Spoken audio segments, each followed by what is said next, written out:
اعوذ باللہ من الشیطان الرجیم بسم اللہ الرحمن الرحیم الصلاۃ والسلام علیک یا رسول اللہ وعلی آلک وصحبک یا نور اللہ الصلاۃ والسلام علیک یا رسول اللہ وعلی آلک وصحبک یا نور اللہ الصلاۃ والسلام علیک یا رسول اللہ وعلی آلک وصحبک یا نور اللہ الصلاۃ والسلام علیک یا رسول اللہ وعلی آلک واصحابک یا نور اللہ۔ جی آج کا سبق اصول شرعی کا ہے اور آج کا جو موضوع چل رہا تھا وہ حقیقت اور مجاز پر۔ حقیقت اور مجاز وہ ہے کہ جو لفظ جس لفظ کے لیے وضع کیا گیا ہے وہ حقیقت ہے، یعنی جو اپنے معنی لہو پر دلالت کرے وہ حقیقت، جو اپنے معنی لہو کے غیر میں دلالت کرے وہ مجاز ہوتا ہے۔ اب اسد جو ہے یہ اپنے معنی حقیقی پر دلالت کرتا ہے، اس کا معنی شیر ہے تو اسد کا معنی شیر ہے، اپنے معنی لہو پر دلالت کر رہا ہے حقیقت، جو اپنے معنی لہو کے غیر میں دلالت کرے وہ مجاز ہوتا ہے۔ اب جس طرح اب یہاں پر ہمارے عرف عام میں یہ بولا جاتا ہے کہ فلاں بندہ زید بکر عمر طلحہ یہ شیر کی طرح ہے، حالانکہ وہ بندہ شیر نہیں ہو سکتا، کیونکہ شیر اور انسان، طلحہ بکر وہ انسان ہے، شیر کی جنس اور ہے اور انسان کی جنس اور ہے۔ اب دونوں کی جنس جدا جدا گانا ہے تو اب اس کو کہنا کہ یہ شیر کی طرح ہے، تو اب حالانکہ وہ شیر تو نہیں ہو سکتا، تو اب اس کو شیر کیوں کہا گیا ہے؟ یہ اس کے ساتھ تشبیہات ہے، یہ مشبہ بھی، وجہ تشبیہ، ادات تشبیہ، یہ موضوع علیحدہ ہے، وہ میں پھر کبھی بتاؤں گا کہ مشبہ بھی کیا ہوتا ہے اور ادات تشبیہ کیا ہوتا ہے، اور اس کے اندر تشبیہ کیوں دی گئی ہے، وجہ تشبیہ کیوں دی گئی ہے۔ وجہ تشبیہ اس لیے دی گئی ہے بہادری کی وجہ سے، یعنی جس طرح وہ شیر بہادر ہے یہ بھی بہادر ہے، تو یہ معنی اب یہاں پر حقیقی معنی چھوڑ کر معنی بہادری والا معنی لینا تو یہ معنی غیر لہو ہے، تو گویا مجاز حقیقتی معنی چھوڑ کر مجاز کی طرف عدول کرنا، اس کے لیے 25 واسطے ہوتے ہیں جس کی وجہ سے مجاز کی طرف جایا جاتا ہے۔ تو اب 25 واسطے ہوتی ہیں، جس بندے کو 25 واسطے کون سے ہیں وہی معلوم نہیں ہے تو وہ قرآن و حدیث کو ترجمہ کیسے کرے گا؟ کہیں آیتوں میں حقیقی معنی مراد نہیں دیا جا سکتا، مجاز کی طرف جانا پڑتا ہے، تو اب وہ مجاز کی طرف جانا ہے یا نہیں جانا، وہ فارمولہ کے لیے 25 واسطے ہوتے ہیں اور کم سے کم ایک واسطہ پایا جائے، تو اب جس کو یہ معلوم ہی نہیں ہے اور وہ قرآن و حدیث کا ترجمہ کرے۔ آج تو ہر بندہ جو ریٹائر ہوتا ہے وہ کہتا ہے میں قرآن و حدیث کا ترجمہ کرتا ہوں، پینشن ملتی ہے جی فارغ ہے جی مفتی قرآن جی کے ترجمے رکھے اور ترجمہ شروع کر دیا، وہ بدبخت ہے قرآن و حدیث کو ترجمے کے لیے صرف و نحو ہے، صرف بھی آنا چاہیے، نام بھی آنا چاہیے، پھر اس کے بعد فقہ، اصول فقہ، اس کے بعد علم المعانی، علم البیان، علم بدیع، یہ سارے فنون آنے چاہیے، پھر اس کے بعد اسے ترجمہ کرتا ہے۔ اس کے بعد یہ اس کو معنی ہی نہیں پتا کہ یہاں پر حقیقی معنی لینا، مجازی معنی لینا، جس کو لغت نہیں آتی، لغت دیکھ بھی نہیں آتی، وہ بلا ترجمہ کیسے کرے گا؟ ہر بندہ مصنف بنا، ہر بندہ سپیچ کر رہا ہے، اور سوشل میڈیا پر ہر بندہ اب یہ مت کہے کہ سوشل میڈیا پر ہر بندہ عالم فاضل ہے، ہر بندہ لیکچر دے رہا ہے، ہر بندہ عالم لیکچر والا نہیں ہوتا سوشل میڈیا پر یا میڈیا، یہ ہر بندہ عالم نہیں ہوتا، ہر بندہ عالم و فاضل نہیں ہوتا، ہر بندہ تقریر کرنے والا عالم نہیں ہوتا۔ اب اس کے بعد حقیقت کے پھر 3 قسمیں ہیں، حقیقت متعاصرہ، حقیقت مجہولہ، حقیقت مستعملہ۔ حقیقت متعاصرہ وہ ہے کہ جہاں پر حقیقی معنی مراد لینا مشکل ہو۔ اب وہ بندہ کہتا ہے کہ میں ہانڈی نہیں کھاؤں گا، اب ہانڈی سے معنی، ہانڈی کے اندر جو ہے وہ معنی مراد ہے، ہانڈی کے اندر جو سالن ہے وہ معنی مراد ہے، ہانڈی نہیں کھائی جا سکتی، اس لیے مشکل ہے، کیونکہ ہانڈی کیا مٹی کی بنتی ہے یا سٹیل کی بنتی ہے، اب وہ ہانڈی کو کیسے کھائیں گے؟ اب یہاں پر معنی مراد کیا ہے؟ جو اس کے اندر سالن ہے وہ معنی مراد ہے، تو اب وہ جو معنی مراد ہے وہ مجاز ہے، یعنی اس کے اندر جو موجود ہے سالن وہ مراد ہے، تو یہاں پر حقیقی معنی مراد لینا متعذر ہے، یعنی مشکل ہے اس پر عمل کرنا، ہانڈی نہیں کھائی جا سکتی۔ اور اس کے بعد حقیقت مجہولہ وہ ہے کہ جس پر لوگوں نے عمل کرنا چھوڑ دیا، مثلا وہ کہ میں فلانے گھر میں قدم نہیں رکھوں گا، تو اب قدم سے معنی مراد ہے پاؤں رکھنا، اب عرف عام میں اس سے مراد محض داخل ہونا مراد ہوتا ہے، اب وہ کسی طریقے سے داخل ہو گیا، کسی سواری پر بیٹھ کر داخل ہو گیا، تو اب وہ کہیں کہ کیا میں اس سے مراد یہاں پر میں پاؤں تھوڑی رکھیں، لیکن مقصود جو تھا وہ تو حل ہو گیا، حقیقی معنی کیا ہے کہ قدم۔ اور اس کے بعد حقیقت مستعملہ وہ ہے کہ جس پر عمل کرنا حقیقی معنی پر بھی عمل کرنا ہو سکتا ہے اور مجازی معنی پر بھی عمل ہو سکتا ہے. اصل موقع کہ میں نے گندم نہیں کھانی، اب گندم بھی نہیں کھانی، اب یہاں پر گندم کا کھانا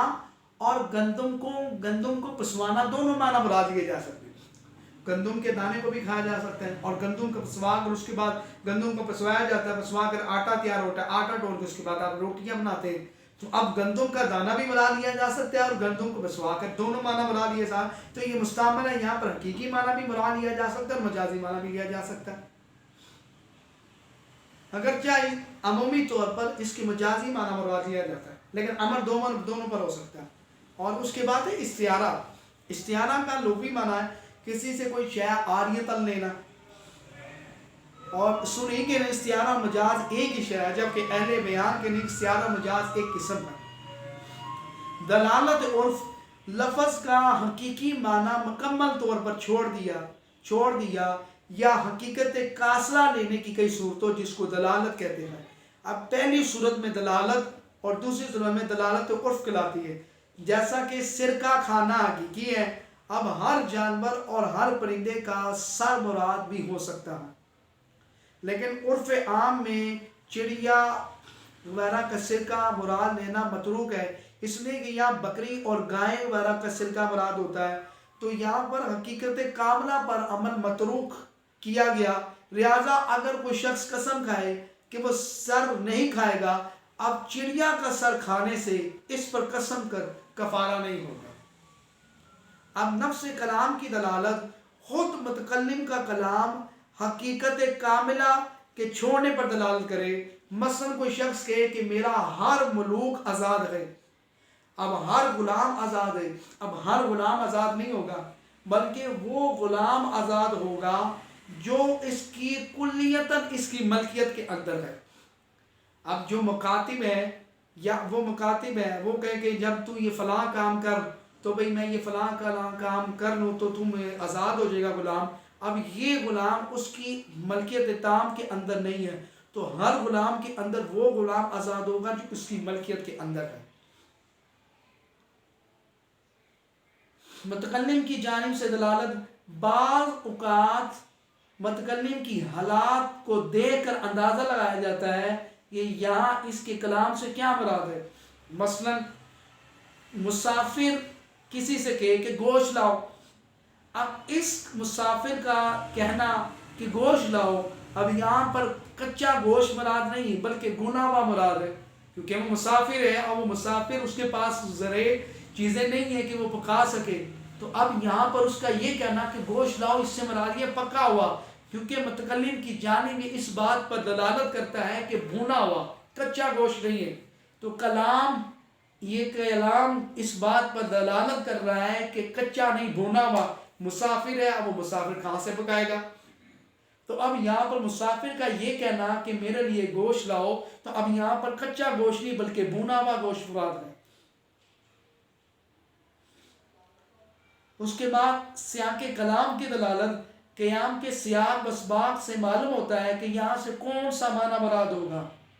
جیسے کوئی مسلمان کسی حربی کافر سے کہے تو اتر اگر تو مرد ہے. اب مسلمان کی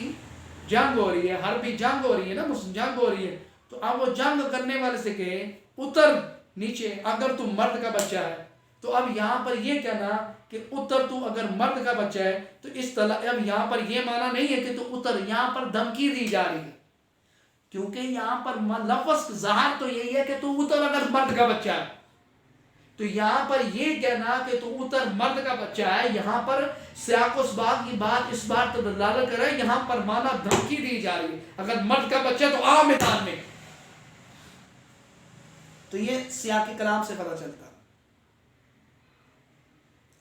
آگے جو ہے محل کلام کی دلالت، یہ محل کلام جس شے پر وہ لفظ بولا گیا ہو اس کے حقیقی معنی کو قبول نہیں کرتی. مثلا آزاد عورت کسی سے کہے میں نے اپنے آپ کو تجھ پر بیچا، آزاد عورت یہ کہے میں نے تجھے اپنے آپ پر بیچ دیا ہے، کیونکہ وہ عورت آزاد ہے. اب آزاد عورت کا سودا نہیں ہو سکتا. اب یہاں پر بیچنا کا حقیقی معنی چھوڑ دیا، مجازی معنی یہاں مراد لیا جائے گا نکاح. آزاد عورت یہ کہے میں نے تجھے بیچا اپنے آپ کو، میں نے اپنے آپ کو تجھ پر بیچا۔ اب یہاں پر آزاد عورت یہ کہے کیونکہ وہ مال تھوڑی، پہلے غلامی دور کے اندر عورت کے میں نے تجھے بیچا تو ظاہری بات ہے آپ کو جو بیچا میں تجھے اپنے آپ کو بیچتی ہوں، تو اب غلامی کا دور ہے تو اس کا مطلب اس نے اپنے آپ کو بیچ دیا۔ لیکن آزاد عورت آج کے دور میں تو اب وہ غلامی کے دور میں تو آزاد عورت یہ کہ میں نے تجھے اپنے آپ کو بیچا، تو اب یہاں پر بیچنا، حالانکہ وہ عورت مال تھوڑی ہے جو بکے، تو اب یہاں پر مال نہیں ہے، تو اب یہاں پر مانا مجازی مانا کہ وہاں پر مراد یہ ہے کہ میں نے تجھ سے نکاح کیا۔ تو محل کلام اس بات پر دلالت کرتا ہے کہ یہاں پر ظاہری بات ہے بیچنے کا حقیقی معنی چھوڑا گیا، آزاد عورت ہے، تو مجازی معنی یہاں پر مراد لیا گیا، یعنی نکاح مراد لیا، یعنی جو آزاد عورت یہ کہ میں نے تجھے بیچا، تو یہاں پر محل کلام اس بات پر دلالت کرتا ہے کہ محل کلام دلالت کرتا ہے کہ میں نے تجھے بیچا، یعنی میں نے تجھ سے نکاح کیا ہے۔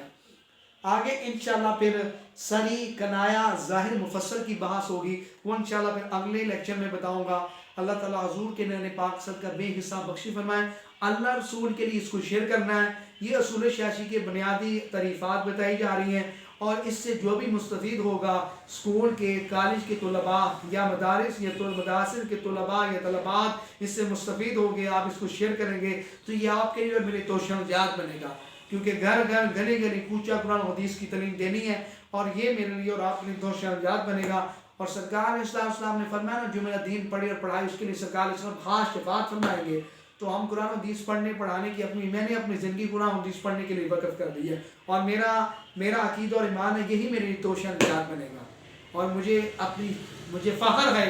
کہ قرآن و حدیث پڑھنے کے لیے اللہ تبارک و تعالیٰ نے مجھے چنا، اور قرآن و حدیث کو چننے اللہ تبارک و تعالیٰ نے چنا، اور جس کو اللہ تبارک و تعالیٰ چنتا ہے بہت اعزاز کی بات ہے، کیونکہ سرکار نے فرمایا خیرکم من تعلم القرآن، تم میں سے بہتر وہ جو قرآن پڑھے اور قرآن سکھائے۔ یہ قرآن حدیث پڑھنے کے فارمولے حدیث یہ ساری کام کی جانی، اللہ تعالیٰ پنکر پاک صدقہ بے حساب بخشی فرمائے۔ صلی اللہ علی محمد الصلاۃ والسلام علیہ یا رسول اللہ وعلی آلہ و اصحابہ یا حبیب اللہ۔ چینل کو سبسکرائب کریں، بیل کا بٹن دبائیں تاکہ ہر آنے والی ویڈیو آپ تک پہنچ رہے۔ صلی اللہ علی محمد۔